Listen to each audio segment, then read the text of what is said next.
నేను చాలా బాధపడుతున్నానండి.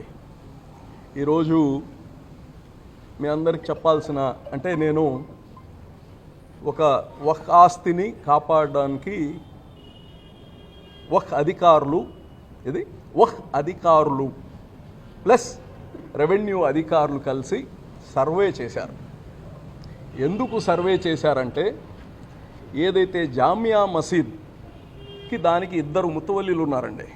ఇద్దరు ముతవల్లీలు అంటే మేనేజర్స్ అనుకోండి, అంటే హెరిడిటరీ మేనేజర్స్ వాళ్ళు, అంటే వాళ్ళ తాతల కాలం నుంచి మేనేజర్స్. అయితే ఆ యొక్క జుమా మసీద్కి ఉండాల్సిన ఆస్తులన్నీ కంప్లీట్గా అమ్మేస్తున్నారు. ఇది మిగిలింది. అయితే మీరు ఇక్కడ ఉండే ప్రజలందరికీ కానీ తెలియచేస్తున్నా, వారం రోజుల ముందు మీరు పేపర్లు చూస్తే ముతువల్లికి సస్పెండ్ చేశారు అని న్యూస్ పేపర్లో వచ్చింది.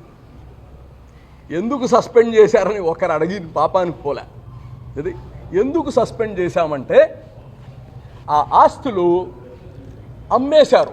ఇది అగ్రిమెంట్ చేశారు. ఎవరు అమ్మలేరు, కొనలేరు.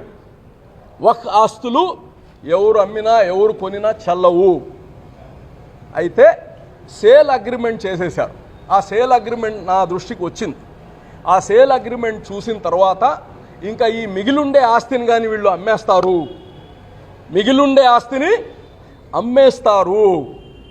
ఇప్పుడు అక్కడ అడవిలాగా 10 అడుగులు 15 అడుగులు చెట్లు వచ్చేస్తున్నాయి. ఎవరు ఎక్కడ వస్తారు మనకు తెలియదు. అయితే ఆస్తులన్నీ బోర్డు పర్యవేక్షణలో ఉన్నా అక్కడక్కడ కమిటీలు, అక్కడక్కడ స్థానిక ముతవల్లీలు దాన్ని కాపాడుకోవాల్సిన బాధ్యత.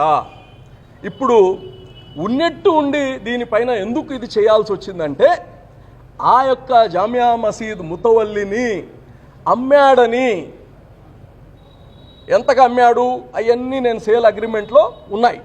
ఆ సేల్ డాక్యుమెంట్ మాకు కాపీ వచ్చింది. కాబట్టి ఆ ముతువల్లిని సస్పెండ్ చేస్తూ మిగిలిండే ఆస్తిని ఇప్పుడు కాపాడకపోతే నాకు 10,000 ఇన్స్టిట్యూషన్స్ ఉన్నాయండి. రోజుకు ఒక ఇన్స్టిట్యూషన్ చూసినా నా సమయం అయిపోద్ది. ఇది 10,000 ఇన్స్టిట్యూషన్స్ ఉంటే రోజుకు ఒక ఇన్స్టిట్యూషన్ పేరు తీసి ఏందని చూస్తే నాకు ప్రభుత్వం ఇచ్చిన సమయం పూర్తయిపోద్ది. ఏం చేయాలనేది ఇప్పుడు కాదు.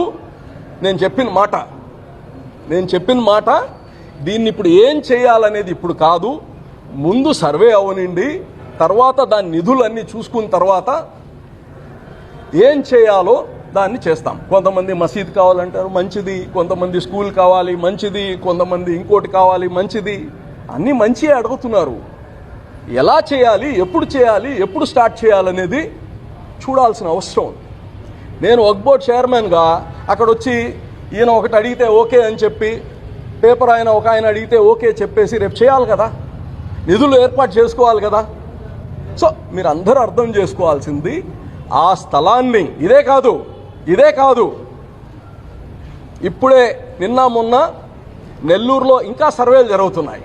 పొట్టేపాళ్యంకి ఇరగాళ్ళమ్మ గుడికి మధ్యలో 4.5 ఎకరా నిన్న తీసాం.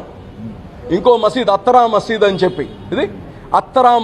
చెప్పి 4.5 ఎకరా ఇంకా పూర్తి డీటెయిల్స్ వస్తున్నాయి. అక్కడ స్థానికులు కానీ నాన్ ముస్లిమ్స్ అక్కడ స్థానికులు దేవుడు ఆస్తులండి కాపాడాలని ముందుకు వచ్చారు. ఇది నాన్ ముస్లిమ్స్ కాపాడడానికి ముందుకు వచ్చారు.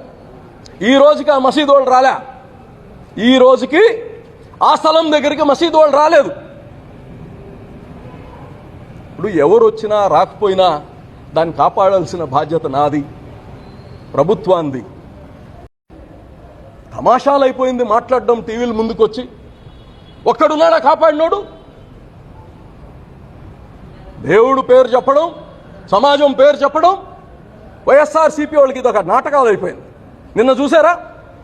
ఎవరైతే అక్కడ వచ్చి మా భూమి అన్నారు, అందరూ భూమి కోసం కొట్టుకొని మర్డర్లు చేసుకొని తిండి, మీ టీవీ వీడియోలు తిండి. ఎవరైతే ఇది మా భూమి అన్నారో ఈరోజు జైల్లో ఉన్నారు. మర్డర్స్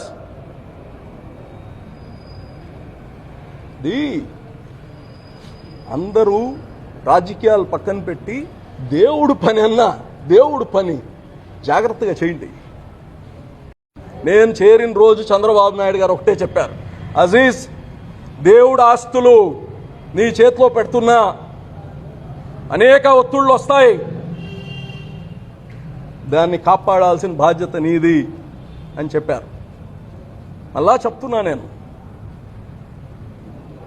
దేవుడు చెప్పిన ఆస్తులు ఎవరికి నేను ఇదే దేవుడు ఆస్తే దేవుడు ఫలాని నాయకుడికి ఇమ్మన్నా ఫలాని మీడియా ఆయనకి ఇమ్మన్నా నేను దేవుడు చెప్పిన అది నా టర్మ్ అయిపోయిన తర్వాతే ఈ వక్ఫ్ బోర్డు బ్లాక్ మెయిలర్సు, ఈ వక్ఫ్ బోర్డు రియల్ ఎస్టేటర్ వాళ్ళు, ఈ వక్ఫ్ బోర్డులో ఉండే దొంగలు నా టర్మ్ అయిపోయిన తర్వాతే మీకు పండగ.